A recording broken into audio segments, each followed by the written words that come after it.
A few years ago, Hurricane Ian hit the area that I lived in. It was one of the worst hurricanes in the last 100 years, and I've had a lot of connections in this area, so I was able to see and hear about the destruction firsthand. And I don't know, maybe I guess it was sobering, reality shaking. It just hit you in a different way, knowing that there is someone that has spent 40 to 50 years trying to build up wealth, a lifestyle, just a family, and then in one instant, in one act of God, something out of their control, it's all gone. And that whole week has really stood out to me. There's been so many moments I can think about, ranging from helping people who had their entire house flooded with sewer water because the storm drains and sewers were so backed up from the flooding that all the sewage came out and seeped into their house and into the walls. I can think about ordinary people that never met each other before just banding together and helping one another. I also think about some of the harder moments, like how do you explain to people that even though they have insurance, they probably won't see a penny of it because the way that insurance works. I can even remember some of the harder parts of people trying to hold it all together, and trying to volunteer and help people who are in need, but they themselves are basically barely holding it together on the inside. And it was such a sobering reminder. I'll be honest though, I think that the most shocking thing that I remember experiencing about Hurricane Ian was actually like a week ago.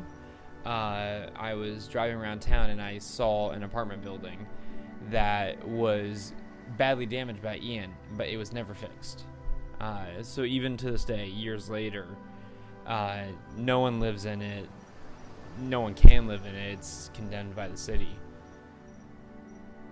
And part of me was thinking, man, isn't that kind of an epitome of how we handle grief? We often hear things like, well, time heals all wounds, but oftentimes if you just let things be in the background and you don't actually face them, then time just seems to make it worse. It seems that pain and grief are both unknowable and all too heavy to deal with. And the sad part is that it seems also that the entire idea of being human is dealing with pain and grief at some point in your life. If you haven't struggled yet, you will struggle eventually. That's being human. I guess the one thing that really stands out to me is we are really, really bad at talking about grief, dealing with grief in proper ways, understanding it. I mean, even me, I struggle with talking to friends about when they're dealing with loss. How can I be there? What can I say that can help them? There's almost that anxiety. Maybe you've experienced that before, where you just don't know how to be. And it kind of gnaws at you because it's like, well, we all deal with this. We all deal with grief. Shouldn't we know what to say? And the truth is, I don't think any of us really know what to say when our friends are dealing with it or when we're dealing with it. We all are struggling to get by. Life is so short. And while we try to maximize every moment of joy and happiness, it seems like we can barely struggle with the pain that we deal with. But all this has kind of made me really question, what can we do when we suffer? What do we do when we deal with grief that's unimaginable, when it feels like friends or family betray you, when it feels like you just can't go another day? We can't avoid the pain. That doesn't help. It just makes things worse. It's always there. You can't act like it's not there. you also can't like put on your big boy pants and fix it by just picking yourself up by your bootstraps. Everyone handles grief differently. It takes time. And one of the things I've seen is when someone thinks that they think that they should be farther along in the grief process than they actually are. And then one day all the pain hits them again, and it's almost like that they question, did they even make any progress at all? Maybe you've been there. I've been there. But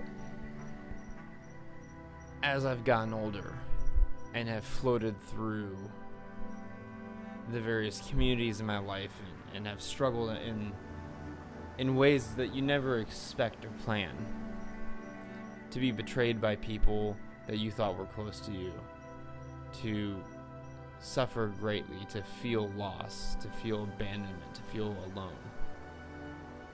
Through all of that, the one thing I noticed, the single defining factor of conquering grief, it's not putting out a timeline. It's not expecting you to be farther along than you are. It's not expecting that maybe after this amount of time you'll be able to look at that person again or be able to talk about the situation. It seems like the only starting point is just being current with how you feel and where you're at right now. You know, oftentimes we actually lie to ourselves. We think that we're better off or we're worse off than we are. And one of the hardest things of being human is just learning how to accurately tell what is happening in a situation without any bias. Like we struggle with that so much, you know. We struggle with being honest with ourselves and with other people. We like lying way more than we think that we do. But you know what? That's the first step. That's the currency. Grief is something that we will all deal with, but it's possible to get through even the hardest things you've ever dealt with in your life. I'm reminded of a quote by Friedrich Nietzsche, where he's explaining how you might think that in your situation, it might just be best to wallow and say, well, I'm in the situation. I mean, who else could act better because of what I've been through? And then he points out that there are people that have been in worse situations that have handled it better. Now, I don't like comparing situations, but it is helpful knowing that people have been through way worse and have come out the other side. It's more hopeful in a sense, like no matter how bad things might be, it could be way worse. And even if it does get worse, there's still hope. Overall, the best antidote to grief is the truth and hope. That's what we need. We don't need 10-step plans. They're helpful. You need the truth of who you are and what you've done, where you've been. And you need the hope to know that things do get better. That it doesn't stay terrible forever. That there is a light at the end of the tunnel. This isn't the end. You can fight this. You can get through this. Whoever you are. Whoever is watching this. Even though life is hard, it's not over